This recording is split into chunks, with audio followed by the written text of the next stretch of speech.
Y habla el congresista Celso Lobregat que debe tenía policía el gobierno local para con el mga empleyado que han envuelto na uso del droga prohibido, especialmente aquellos que ya sale positivo na random drug testing que taas este mga tiempo el gobierno local.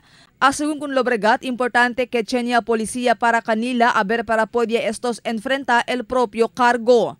Okay, it's not just taking the drug test and if found positive, what's going to happen? There has to be a policy already laid down. The employee is found positive by civil service, maybe they are going to be dismissed. Y habla también si Lobregat que importante puede mantener el gobierno local con el surprise random drug test con el mga concerne empleado del gobierno local. En esta manera, hindi según puede evitar el mga empleyero del gobierno local tomabaho na random drug test y más que según efectivo el campaña del alcalde María Isabel Climaco contra droga prohibido entre el mga empleyado del gobierno local. El Oficina del Salud junto con el PIDEA el ta conduci con el random drug test. El importante aquí, ¿no? El drug testing debe random, ¿no? Kasi man announce, okay, next Monday, esta oficina, it will not, el quien who is a drug user will take steps on how to make himself test negative. Durante el press briefing na Sitiol ayer, habla el City Legal Officer Judge Jesus Carbon kaya hindi pa sila pwede impone pena kontra con este mga empleyado por causa kaita esta pa pendiente el de estos confirmatory drug test. No quiere pa también nombra si Carbon con este mga empleyado por causa kaya no quiere sila que viola con el civil service law.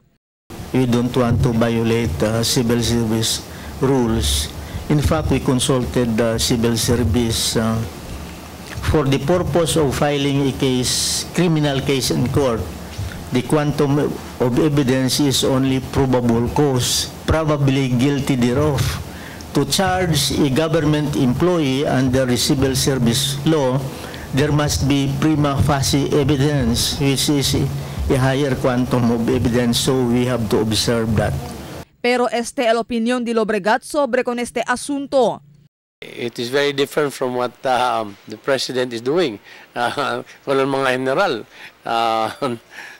May pa sila sa kaldila drug test o cosa ba.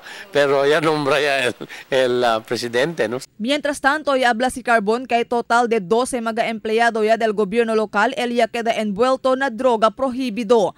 El 6 amo que niya sale positivo na random drug test y el otro 6 mga empleyado del OCNR que niya kada target del buy-bust operation na Lumbangan Dam site del pasao semana, donde el 3 ya sale arrestado y el otro 3 uban di ila ya puede escapar. Marifita Mayo, Dateline Zamboanga.